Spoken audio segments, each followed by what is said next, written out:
ನೋಡ್ತಾ ಇದ್ರ ವಿವಿಸಿ ನ್ಯೂಸ್ ಬೀಟ್ಗೆ ಸ್ವಾಗತ. ನಾನು ಸ್ವಾಗತ್. ಮೊದಲಿಗೆ ಹೆಡ್ಲೈನ್ಸ್. ಹಸೆಮಣೆ ಏರಬೇಕಿದ್ದ ವರ ರಸ್ತೆ ಅಪಘಾತದಲ್ಲಿ ಸಾವು. ಪ್ರೀ ವೆಡ್ಡಿಂಗ್ ಶೂಟ್ಗೆ ತೆರಳುವಾಗ ದುರಂತ. ಮದುವೆ ಸಂಭ್ರಮದಲ್ಲಿದ್ದ ಮನೆಯಲ್ಲಿ ಸೂತಕದ ಛಾಯೆ. ಮೃತ್ಯುರೂಪಿಯಾದ ಮಳೆ. ಬೌರಿಂಗ್ ಆಸ್ಪತ್ರೆ ಗೋಡೆ ಕುಸಿದು ಮಗು ಸೇರಿ 7 ಮಂದಿ ಸಾವು. ಡಿಸಿಎಂ ಭೇಟಿ ಪರಿಶೀಲನೆ. ಸಿಲಿಕಾನ್ ಸಿಟಿಯಲ್ಲಿ ವರುಣನ ಅಬ್ಬರ. ಆಲೆಕಲ್ಲು ಮಳೆಗೆ ಬೆಂಗಳೂರು ತತ್ತರ. ಜನಜೀವನ ಅಸ್ತವ್ಯಸ್ತ.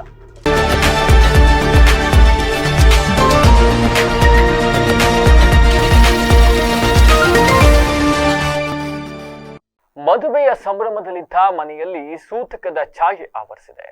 ಹಸೆಮಣೆ ಏರಬೇಕಿದ್ದ ಮದುಮಗ ರಸ್ತೆ ಅಪಘಾತದಲ್ಲಿ ಮೃತಪಟ್ಟಿರುವ ಹೃದಯ ವಿದ್ರಾವಕ ಘಟನೆ ನಡೆದಿದೆ.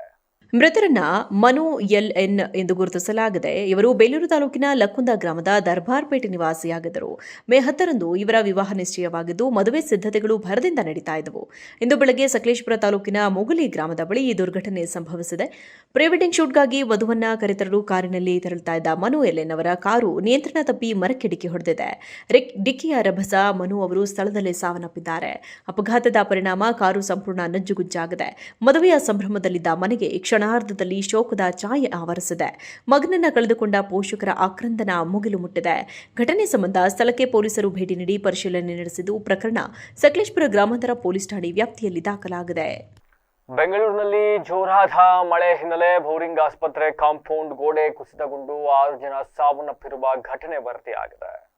ಮಳೆ ಅವಾಂತರಕ್ಕೆ ಬಲಿಯಾದವರ ಸಂಖ್ಯೆ ಮತ್ತೆ ಏರಿಕೆಯಾಗಿದೆ.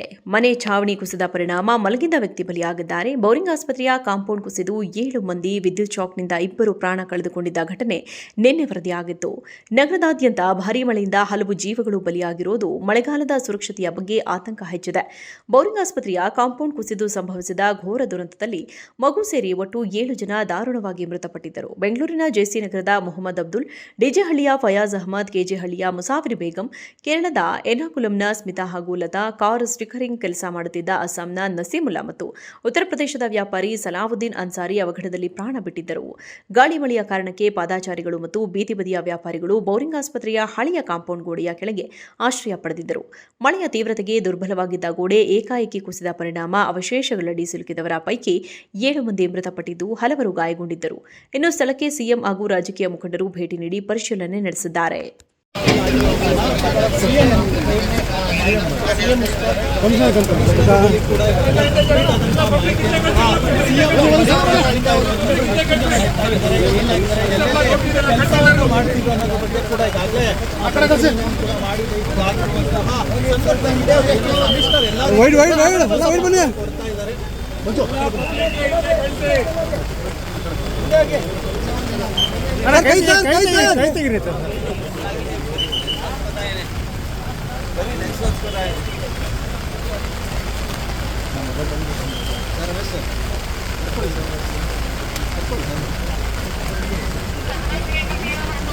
ಪರವಾಗ ಸರ್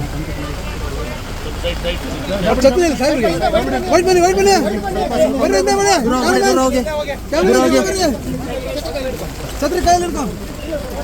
ಅಯ್ಯೋ ನಂಗೆ ಛತ್ರಿ ಬಿಡ್ರು.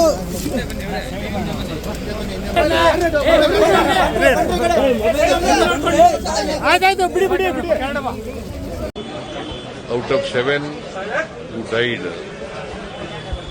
due to collapse of the wall, compound wall, 7 people have died. 7 people have died. Out of them, 2 are children. 2 children, 5 adult people. Silicon ಸಿಟಿಯಲ್ಲಿ ದಿಢೀರ್ ಹವಾಮಾನ ಬದಲಾವಣೆಗೊಂಡಿದ್ದು ನಗರದಾದ್ಯಂತ ಗುಡುಗು ಸಹಿತ ಭೋರ್ಗರೆದ ಭಾರೀ ಮಳೆಯಿಂದ ಜನಜೀವನ ಸಂಪೂರ್ಣವಾಗಿ ವ್ಯತ್ಯಯಗೊಂಡಿದೆ. ಸುಡು ಬಿಸಿಲಿನಿಂದ ಕಂಗೆಟ್ಟಿದ್ದ ಬೆಂಗಳೂರಿಗರಿಗೆ ಮಳೆ ತಂಪೆರೆದರೂ ಸಂಚಾರ ದಟ್ಟಣೆ ಮತ್ತು ಜಲಾವೃತ ರಸ್ತೆಗಳು ಸಾರ್ವಜನಿಕರನ್ನ ಹೈರಾಣಾಗಿಸಿವೆ. ನಗರದ ಮಧ್ಯಭಾಗ ಹಾಗೂ ಸುತ್ತಮುತ್ತಲ ಪ್ರದೇಶಗಳಲ್ಲಿ ಗುಡುಗು ಸಹಿತ ಮಳೆಯಾಗಿದ್ದು ಕೆಲವು ಕಡೆಗಳಲ್ಲಿ ಆಲಿಕಲ್ಲು ಮಳೆಯಾದ ವರದಿಯಾಗಿದೆ. ವಿಶೇಷವಾಗಿ Shantinagar, Richmond Circle, Koramangala, Majestic, KR Market, Corporation ಮತ್ತು ಶಿವಾಜಿನಗರ ಭಾಗಗಳಲ್ಲಿ ವರುಣ ಆರ್ಭಟಿಸಿದ್ದಾನೆ. ಕಚೇರಿ ಹಾಗೂ ಕೆಲಸ ಕಾರ್ಯಗಳಿಗಾಗಿ ಹೊರಬಂದಿದ್ದ ವಾಹನ ಸವಾರರು ದಿಢೀರ್ ಮಳೆಯಿಂದಾಗಿ ರಸ್ತೆ ಮಧ್ಯೆ ಸಿಲುಕಿಕೊಂಡರು. ಮಳೆಯ ಅಬ್ಬರಕ್ಕೆ ರಸ್ತೆಗಳ ಮೇಲೆ ಮೇಲೆ ನೀರು ನುಗ್ಗಿದ್ದರಿಂದ ದ್ವಿಚಕ್ರ ವಾಹನ ಸವಾರರು ಫ್ಲೈಓವರ್ ಹಾಗೂ ಮೆಟ್ರೋ ನಿಲ್ದಾಣಗಳ ಕೆಳಗೆ ಆಶ್ರಯ ಪಡೆಯಬೇಕಾಯಿತು. ಭಾರೀ ಮಳೆಯಿಂದಾಗಿ ನಗರದ ಪ್ರಮುಖ ರಸ್ತೆಗಳಲ್ಲಿ ಮಂಡಿಯುದ್ದ ನೀರು ನಿಂತಿದ್ದು ವಾಹನ ಸಂಚಾರ ಆಮೆಗತಿಯಲ್ಲಿ ಸಾಗುತ್ತಿದೆ. ಮೆಜೆಸ್ಟಿಕ್ ಮತ್ತು ಮಾರ್ಕೆಟ್ನಂತಹ ಜನನಿಬಿಡ ಪ್ರದೇಶಗಳಲ್ಲಿ ಕಿಲೋಮೀಟರ್ ಗಟ್ಟಲೆ ಟ್ರಾಫಿಕ್ ಜಾಮ್ ಉಂಟಾಗಿದ್ದು ವಾಹನ ಸವಾರರು ಗಂಟೆಗಟ್ಟಲೆ ರಸ್ತೆಯಲ್ಲೇ ಕಳೆಯುವಂತಾಯಿತು. ಮಳೆಯ ನಡುವೆಯೇ ವಾಹನಗಳನ್ನು ಚಲಾಯಿಸಲು ಸವಾರರು ಹರಸಾಹಸ ಪಡುತ್ತಿದ್ದಾರೆ. ಭಗವಾನ್ ಬುದ್ಧರ ಬುದ್ಧ ಪೂರ್ಣಿಮೆ ಅಂಗವಾಗಿ ಮೇ 1ರಂದು ಹಾಸನ ನಗರದಲ್ಲಿ ಆಕರ್ಷಕ ಮೆರವಣಿಗೆ ನಡೆಯಲಿದ್ದು ಬಳಿಕ ಕಲಾಭವನದಲ್ಲಿ ಕಾರ್ಯಕ್ರಮ ನಡೆಯಲಿದೆ ಅಂತ ಭಾರತೀಯ ಬೌದ್ಧ ಮಹಾಸಭಾದ ಜಿಲ್ಲಾಧ್ಯಕ್ಷ ಎಚ್.ಟಿ. ಬಸವರಾಜ್ ತಿಳಿಸಿದ್ದಾರೆ. ಪತ್ರಿಕಾಗೋಷ್ಠಿಯಲ್ಲಿ ಬುಧವಾರ ಮಾತನಾಡಿ, ಬುದ್ಧ ಪೌರ್ಣಿಮೆಯನ್ನು ಅರ್ಥಪೂರ್ಣವಾಗಿ ಆಚರಿಸಲು ನಿರ್ಧರಿಸಲಾಗಿದೆ. ಯುದ್ಧ ಬೇಡ, ಬುದ್ಧ ಬೇಕು ಎಂಬ ಸಂದೇಶ ಇಂದಿಗೂ ಜಗತ್ತಿನಾದ್ಯಂತ ಶಾಂತಿಯ ಸಂಕೇತವಾಗಿ ಪ್ರತಿಧ್ವನಿಸ್ತಾ ಇದೆ. ಅವುಗಳನ್ನು ಜನತೆಗೆ ತಿಳಿಸುವುದು ಜಯಂತಿ ಉದ್ದೇಶ ಎಂದು ಹೇಳಿದರು. ಶುಕ್ರವಾರ ಬೆಳಗ್ಗೆ 11:30ಕ್ಕೆ ಡಿಸಿ ಕಚೇರಿ ಆವರಣದಿಂದ ಕಲಾಭವನದವರೆಗೆ ಬುದ್ಧರ ಭಾವಚಿತ್ರದೊಂದಿಗೆ ಮೆರವಣಿಗೆ ನಡೆಯಲಿದ್ದು ಎಲ್ಲರೂ ಆಗಮಿಸಿ ಯಶಸ್ವಿಗೊಳಿಸಬೇಕು ಎಂದು ಮನವಿ ಮಾಡಿದರು. ಎನ್ನಾವೃತ್ತ ಮಹಾವೀರ ವೃತ್ತ ಮಾರ್ಗವಾಗಿ ಹಾಸನಾಂಬ ಕಲಾಕ್ಷೇತ್ರದವರೆಗೆ ಕಲಾತಂಡಗಳು ಬುದ್ಧದ ರಥ, ಸಾಂಸ್ಕೃತಿಕ ಮೆರವಣಿಗೆ ಹಾಗೂ ವಿವಿಧ ಸಂಘಟನೆಗಳ ಭಾಗವಹಿಸುವಿಕೆಯಿಂದ ಭವ್ಯ ಶೋಭಾಯಾತ್ರೆ ನಡೆಯಲಿದೆ. ಬೆಳಗ್ಗೆ 11 ಗಂಟೆಗೆ ಹಾಸನಾಂಬ ಕಲಾಕ್ಷೇತ್ರದಲ್ಲಿ ಜಿಲ್ಲಾಡಳಿತ, ಕನ್ನಡ ಮತ್ತು ಸಂಸ್ಕೃತಿ ಇಲಾಖೆ ಹಾಗೂ ವಿವಿಧ ಸಂಘಟನೆಗಳ ಸಹಯೋಗದಲ್ಲಿ ವೇದಿಕೆ ಕಾರ್ಯಕ್ರಮ ಜರುಗಲಿದೆ. ಕಾರ್ಯಕ್ರಮಕ್ಕೆ ಮಾಜಿ ಪ್ರಧಾನಿ ಎಚ್.ಡಿ. ದೇವೇಗೌಡರು ಘನ ಉಪಸ್ಥಿತಿ ವಹಿಸಲಿದ್ದಾರೆ. ಜಿಲ್ಲಾ ಉಸ್ತುವಾರಿ ಸಚಿವರಾದ ಕೃಷ್ಣ ಬೈರೇಗೌಡ ಉದ್ಘಾಟಿಸಲಿದ್ದು, ಅರಸಕೆರೆ ಶಾಸಕ ಕೆಎಂ ಶಿವಲಿಂಗೇಗೌಡ ಗೌರವ ಉಪಸ್ಥಿತಿ ಇರುವರು. ಸ್ಥಳೀಯ ಶಾಸಕರಾದ ಎಚ್.ಪಿ. ಸ್ವರೂಪ್ ಪ್ರಕಾಶ್ ಅಧ್ಯಕ್ಷತೆ ವಹಿಸಲಿದ್ದಾರೆ ಎಂದರು. ಮುಖ್ಯ ಅತಿಥಿಗಳಾಗಿ ಸಂಸದ ಶ್ರೇಯಸ್ ಎಂ ಪಟೇಲ್, ಜಿಲ್ಲೆಯ ಎಲ್ಲಾ ಶಾಸಕರು, ವಿಧಾನ ಪರಿಷತ್ ಸದಸ್ಯರು ಹಾಗೂ ಜಿಲ್ಲಾಡಳಿತದ ಎಲ್ಲ ಅಧಿಕಾರಿಗಳು ಭಾಗವಹಿಸಲಿದ್ದಾರೆ ಎಂದರು. ಎನ್.ಬಿ. ವೀರಭದ್ರಯ್ಯ ಉಪನ್ಯಾಸ ನೀಡುವರು ಎಂದರು. ಪ್ರತಿ ವರ್ಷದಂತೆ ಈ ವರ್ಷವೂ ಸಹ ಬುದ್ಧ ಪೂರ್ಣಿಮೆಯನ್ನು ಆಚರಣೆ ಮಾಡ್ತಾ ಇದ್ದೀವಿ. ಇದು 2570ನೇ ವರ್ಷದ ಬುದ್ಧ ಪೂರ್ಣಿಮೆ. ಈಗಾಗಲೇ ನಿಮಗೆಲ್ಲ ತಿಳಿದಿರುವಂತೆ ಭಗವಾನ್ ಬುದ್ಧರು ಕ್ರಿಸ್ತ ಪೂರ್ವ 623ನೇ ಇಸ್ವಿಯಲ್ಲಿ ಜನನವಾಗಿದ್ದು ಮತ್ತು ಜ್ಞಾನೋದಯವಾದದ್ದು ಹಾಗೂ ಪರಿನಿಬ್ಬಾಣ ಅಂತಂದರೆ ನಾವು ಸುಗತಿ ಹೊಂದಿದರು ಅಥವಾ ಮರಣ ಹೊಂದಿದರು ಅಂತ ಏನು ಹೇಳ್ತೀವಿ. ಈ 3 ಘಟನೆಗಳು ಅದು ವೈಶಾಖ ಹುಣ್ಣಿಮೆ ದಿನದಲ್ಲೇ ಘಟಿಸಿದೆ ಅಂತ ನಮ್ಮ ಹಿಸ್ಟ್ರಿ ಹೇಳುತ್ತೆ. ಆ ರೀತಿಯಲ್ಲಿ ನಾವು 3 ಸಂದರ್ಭ 3 ಘಟನೆಗಳು ಪ್ರಪಂಚದ ಎಲ್ಲ ಬೌದ್ಧರು ಆ ದಿನ 1/5/2026 ಬರ್ತಾ ಇದೆ. ಆ ದಿನ ಎಲ್ಲ ಪವಿತ್ರವಾದ ಹುಣ್ಣಿಮೆ ದಿನವನ್ನ ಪತ್ರಿಕಾಗೋಷ್ಠಿಯಲ್ಲಿ ಒಕ್ಕೂಟದ ಪದಾಧಿಕಾರಿಗಳಾದ ಎನ್.ಬಿ. ವೀರಭದ್ರಯ್ಯ, ಮಲ್ಲೇಶ್ ಎಟಿ, ರಂಗಪ್ಪ, ಕಾರ್ಯದರ್ಶಿ ಕುಮಾರ್ ಗೌರು ಹಾಗೂ ಶ್ರೀಧರ್ ಕೆಸಿ ಇದ್ದರು. ಒಮ್ಮೆ ಚುರುಕಾಗಿ ಬೆಳೀತಾ ಇದ್ದಂಥ ಕನ್ನಡ ಚಿತ್ರರಂಗ ಇತ್ತೀಚೆಗೆ ಸಂಕಷ್ಟದ ನೆರಳಲ್ಲಿ ಸಾಗ್ತಾ ಇದೆ. ದೊಡ್ಡ ದೊಡ್ಡ ನಟರ ಅಗಲಿಕೆ, ಗೈರು ಹಾಜರಿ, ಚಿತ್ರ ಬಿಡುಗಡೆಗಳ ವಿಳಂಬ ಇವೆಲ್ಲವೂ ಸೇರಿ ಕನ್ನಡ ಚಿತ್ರರಂಗಕ್ಕೆ ತೀವ್ರ ಪರಿಣಾಮವನ್ನು ಬೀರ್ತಾ ಇದ್ದಾವೆ ಅಂತ ಮಲೆನಾಡು ರಕ್ಷಣಾ ಸೇನೆ ಬೇಸರವನ್ನ ವ್ಯಕ್ತಪಡಿಸಿದೆ. ಈ ಹಿನ್ನೆಲೆಯಲ್ಲಿ ಕನ್ನಡ ಚಿತ್ರರಂಗವನ್ನು ಉಳಿಸುವ ಉದ್ದೇಶದಿಂದ ಮಲೆನಾಡು ರಕ್ಷಣಾ ಸೇನೆ ವಿಶೇಷ ಉಪಕ್ರಮಕ್ಕೆ ಕೈ ಹಾಕಿದೆ. ಇಂದು ಬಿಡುಗಡೆಯಾದ ಕೆಡಿ ಚಿತ್ರದ ಸುಮಾರು 500 ಟಿಕೆಟ್ಗಳನ್ನು ಖರೀದಿಸಿ ಅಭಿಮಾನಿಗಳಿಗೆ ಉಚಿತವಾಗಿ ವಿತರಿಸಿ ಸಂಭ್ರಮಾಚರಣೆ ಮಾಡಿದೆ. ಸಂಘಟನೆಯ ರಾಜ್ಯಾಧ್ಯಕ್ಷ ಜಾನಕೆರೆ ಸಾಗರ್ ಅವರು ಮಾತನಾಡುತ್ತಾ, ಕನ್ನಡ ಚಿತ್ರರಂಗವನ್ನು ಉಳಿಸುವುದು ನಮ್ಮೆಲ್ಲರ ಹೊಣೆ. ಉತ್ತಮ ಚಿತ್ರಗಳಿಗೆ ಪ್ರೋತ್ಸಾಹ ನೀಡುವುದು ಅತ್ಯಗತ್ಯ. ನಟ ಧ್ರುವ ಸರ್ಜಾ ಅವರು ಕೂಡ ಸಮಾಜಮುಖಿ ಕಾರ್ಯಗಳಲ್ಲಿ ತೊಡಗಿಸಿಕೊಂಡಿರುವುದನ್ನು ಅವರು ಸ್ಮರಿಸಿದರು. ಆರ್ಥಿಕವಾಗಿ ಹಿಂದುಳಿದ ಆಟೋ ಚಾಲಕರಿಗೆ ಗ್ಯಾಸ್ ತುಂಬಿಸಲು ನೆರವು, ಬಡವರಿಗೆ ಉಚಿತ ಆಟೋ ವಿತರಣೆ ಮುಂತಾದ ಸೇವೆಗಳು ಮೆಚ್ಚುಗೆಗೆ ಪಾತ್ರವಾಗಿವೆ. ಕಾಂತಾರ ಚಿತ್ರದ ನಂತರ ದೊಡ್ಡ ಮಟ್ಟದ ಕನ್ನಡ ಚಿತ್ರಗಳ ಬಿಡುಗಡೆ ವಿಳಂಬವಾಗಿರುವುದು ಹಾಗೂ ಕೆಲವು ಬಹುನಿರೀಕ್ಷಿತ ಚಿತ್ರಗಳು ಮುಂದೂಡಲ್ಪಟ್ಟಿರುವುದು ಚಿತ್ರರಂಗದ ಚಟುವಟಿಕೆಗೆ ಮತ್ತಷ್ಟು ಹೊಡೆತ ನೀಡಿದೆ ಎಂದರು.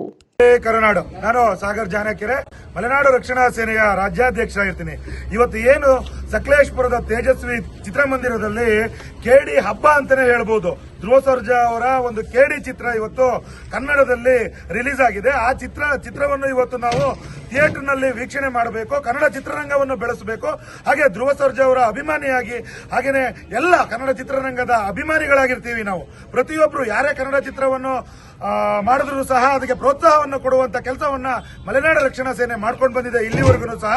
ಹಾಗೇನೆ ಈ ಒಂದು ಕೆಡಿ ಸಿನಿಮಾ ಇವತ್ತು ಶತದಿನೋತ್ಸವವನ್ನು ಆಚರಿಸಲಿ ಅಂತ ಹೇಳಿ ಚಿತ್ರಮಂದಿರದ ಮುಂದೆ ಇವತ್ತು ಮೊದಲನೇ ದಿನ ನಾವು ಕೇಕ್ ಕಟ್ ಮಾಡಿ ಮತ್ತೆ ಉಪಹಾರವನ್ನು ವ್ಯವಸ್ಥೆಯನ್ನು ಮಾಡಿ ಹಾಗೇನೆ ಸುಮಾರು ಬೆಳಗ್ಗೆಯ ಮತ್ತೆ ಮಧ್ಯಾಹ್ನದ ಶೋಗಳ 500 ಟಿಕೆಟ್ಗಳನ್ನು ನಾವು ಮಲೆನಾಡು ರಕ್ಷಣಾ ಸೇನೆಯವರು ಇವತ್ತು ಪರ್ಚೇಸ್ ಮಾಡಿದ್ದೀವಿ ಅಂತ ಹೇಳಿ ಈ ಮುಖಾಂತರ ತಿಳಿಸ್ತೀವಿ. ಹಾಗೇನೆ ಇಡೀ ರಾಜ್ಯದಾದ್ಯಂತ ಈ ಕೆಡಿ ಸಿನಿಮಾ ಶತದಿನೋತ್ಸವವನ್ನು ಆಚರಿಸಲಿ ಅಂತ ಹೇಳಿ ಮಲೆನಾಡು ರಕ್ಷಣಾ ಸೇನೆ ಹಾಗೂ ಮಲೆನಾಡಿನ ಸಮಸ್ತ ಜನತೆ ಇವತ್ತು ಹಾರೈಸ್ತಾ ಇದೆ ಅಂತ ಹೇಳಿ ಈ ಮುಖಾಂತರ ಹೇಳ್ತೀನಿ. ಹಾಗೇನೆ ಕನ್ನಡ ಸಿನಿಮಾವನ್ನು ಹಾಗೇನೆ ವಿಶೇಷವಾಗಿ KD ಸಿನಿಮಾವನ್ನು ಸಹ ಎಲ್ಲರೂ ಚಿತ್ರಮಂದಿರಕ್ಕೆ ಹೋಗಿ ವೀಕ್ಷಿಸಿ ಅಂತ ಈ ಮುಖಾಂತರ ಕೇಳ್ಕೊಳ್ತೀನಿ. ಮಧ್ಯಾಹ್ನದ ಶೋಗೂ ಸಹ ನಾವು ಟಿಕೆಟ್ಗಳನ್ನ ಪರ್ಚೇಸ್ ಮಾಡಿದೀವಿ. ಬೆಳಗ್ಗೆಯ ಶೋಗೂ ಸೇರಿ ಸುಮಾರು 500 ಟಿಕೆಟ್ಗಳನ್ನ ನಾವು ಇವತ್ತು ಪರ್ಚೇಸ್ ಮಾಡಿದೀವಿ ಅಂತ ಹೇಳಿ ಈ ಮುಖಾಂತರ ತಿಳಿಸ್ತೀವಿ. ನಮಸ್ತೆ.